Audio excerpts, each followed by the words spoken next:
Hi Leo, welcome to Higher Source Tarot for your mid-month December tarot reading.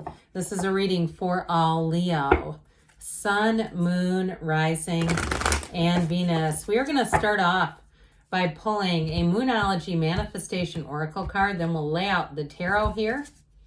You have first quarter moon in Pisces. Honor your feelings. So that seems important, doesn't it? Honor your feelings here, Leo. Now we are going to get into this, but I want to let anyone who's new here know I post new readings on Friday, then again on Monday. I've also been doing some Wednesday bonus readings. So if you don't mind hitting the like button on this reading, it does good things to the algorithm so people see the reading. But then it will also tell YouTube to show you when those Wednesday readings are available. All right, what advice do you have for Leo?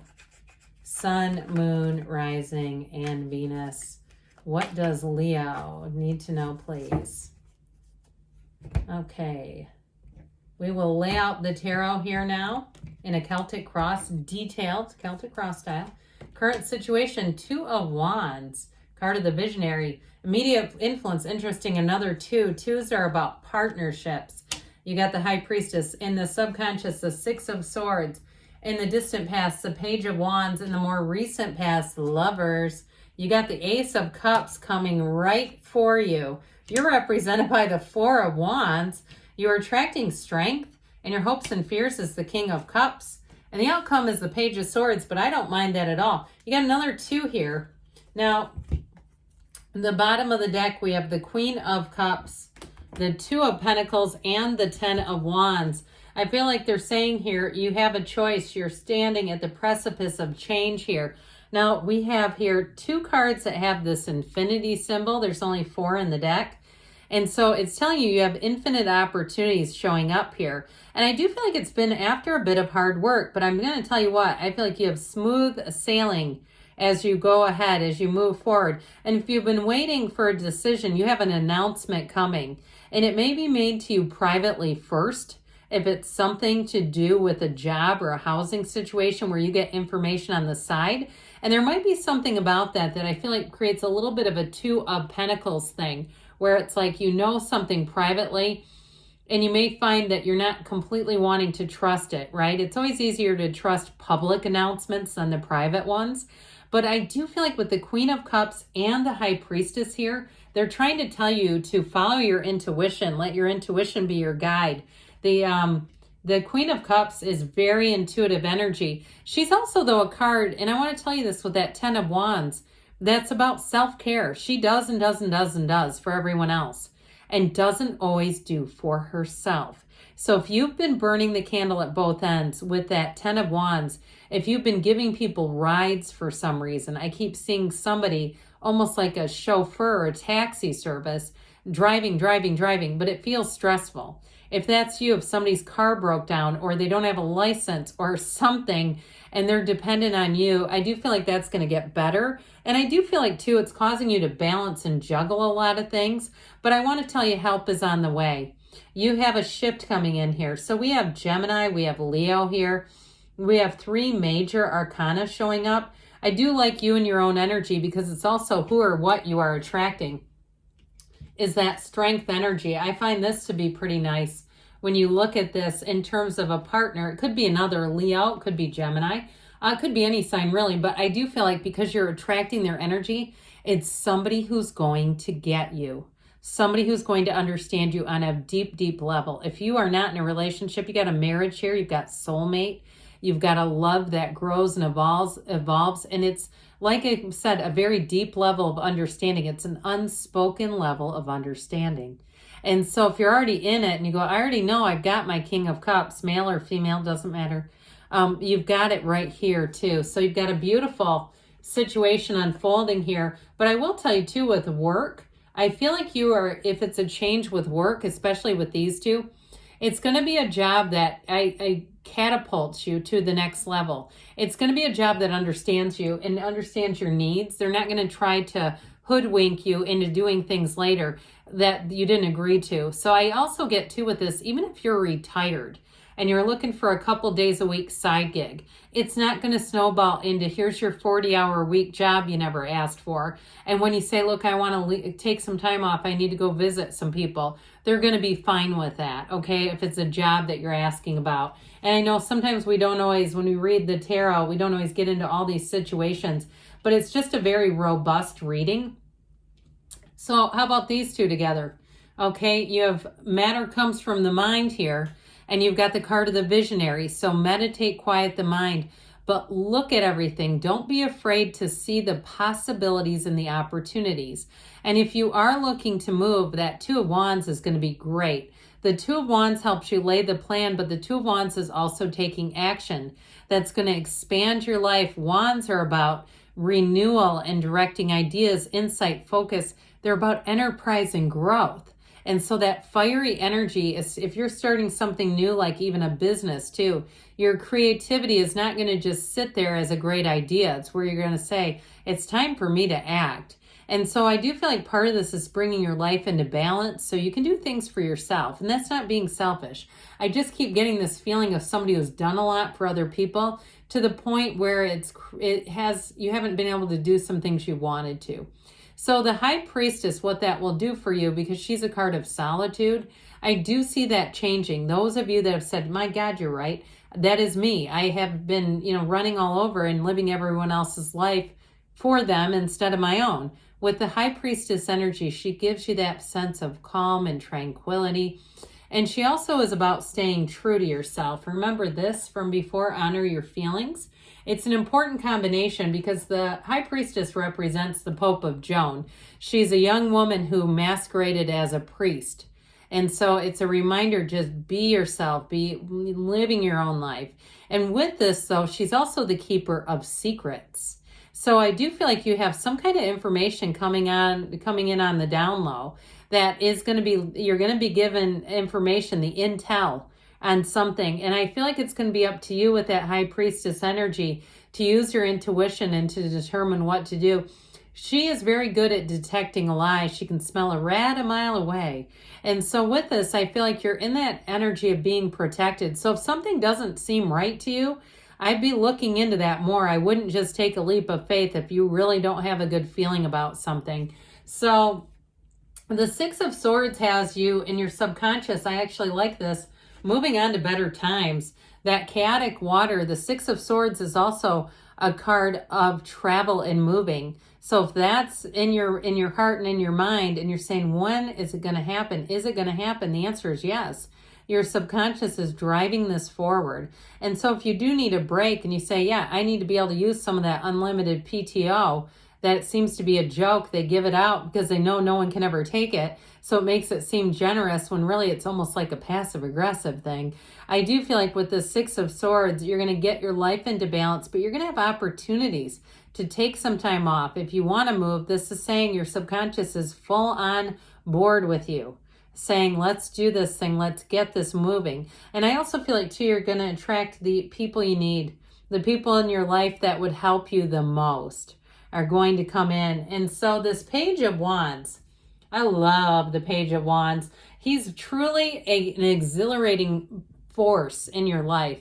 And so I do feel like for some, it may be more in a metaphorical sense of taking that inspired action, but having that feeling where it's too difficult not to act, where you really feel like, I have to do this. I want to see what's going to happen. I can't wait to do this, where it's fun, okay? Because he makes life fun. And so if you kind of have thrown caution to the wind in a way, and you're ready to take that leap of faith, it's all about this. Now, it's also a card of eternal optimism. So don't let any naysayers ruin your life with their negativity. You're a Page of Wands, and don't take offense at that.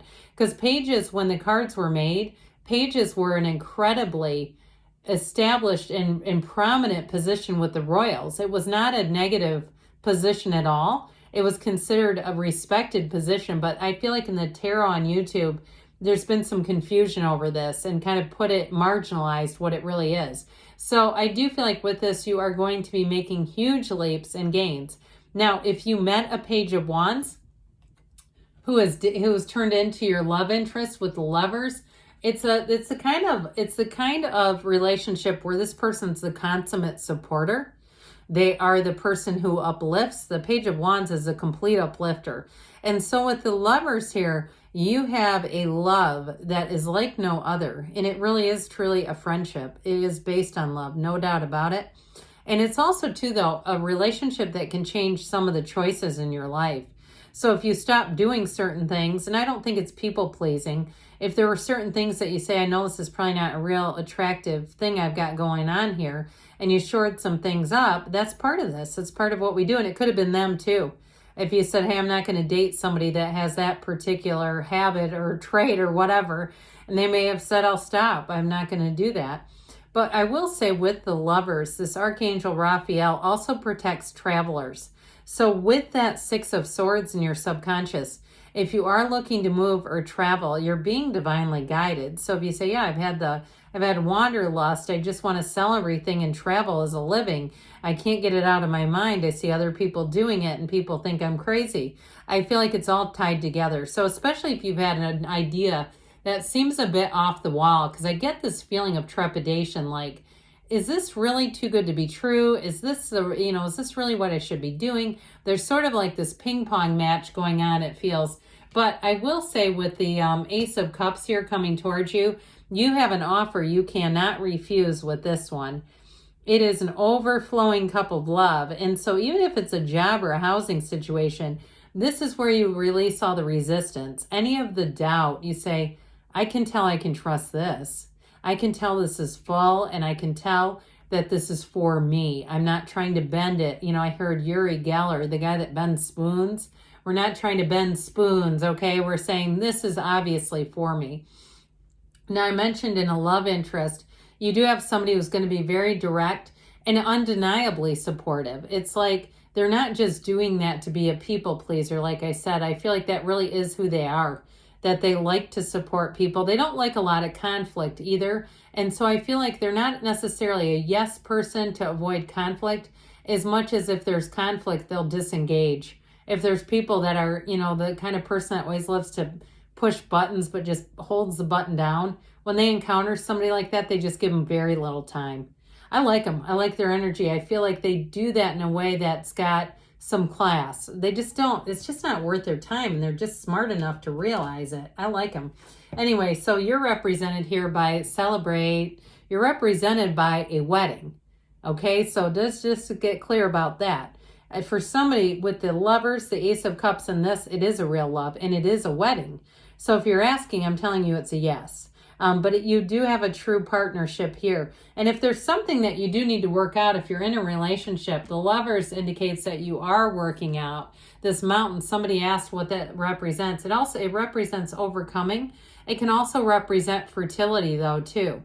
So if you're asking about those, the cards are trying to tell you it's a yes. Things are moving forward. And so we talked earlier, as we began, about your energy represents the person or situation you are attracting, which makes it just about a perfect match. You're attracting somebody that aligns with you completely and effortlessly, where there's not a lot of force and things like that. Now, if you do have to take a leap of faith, I do feel like it's represented here. As you notice, she reaches her hand inside of a lion's mouth, but she has enough trust to do it. She knows that lion is not going to bite her hand. And so there may be a situation that you're looking at that feels a bit daunting. But I do feel like ultimately you're going to have enough, not just signs, but enough verification that it's the right thing to do. Enough concrete verification that it's not just based on hunches and signs. Because that gets a little scary when we're in the real world, moving off of symbols, hunches, and signs. Okay? So with the King of Cups in your hopes and fears, they're saying you're going to live a blessed life. In terms of a relationship, you're making a perfect match. You're meeting someone who's emotionally available and mature and very, like I said, very open-minded and very, very easy to talk to. And so you've got the Page of Swords in the outcome. But you know what? I don't mind this. I mentioned before, I don't have a problem with pages. They're messengers. So this is information for somebody in terms of money or a job. It is going to be an email or some type of correspondence. This oftentimes, though, it feels more like email to me, or something that you get that confirms things for you. But with this, it's like any kind of new ideas, you will be able to differentiate the truth from a lie in seconds. So this is a very good card for anybody that's kind of on the fence, because this is where you're going to have the knowing. All right. And so I do feel like they're also telling you in any situation, you have a real need to communicate clearly with that. All right. So let's see, Leo, what the Fortune Oracle wants to tell you. You have the World. Be open to new possibilities in all areas of your life. So all areas, even if it's travel, especially because you have travel here several times, be open to that idea. You've got it here repeatedly. What else does Leo need to know about love?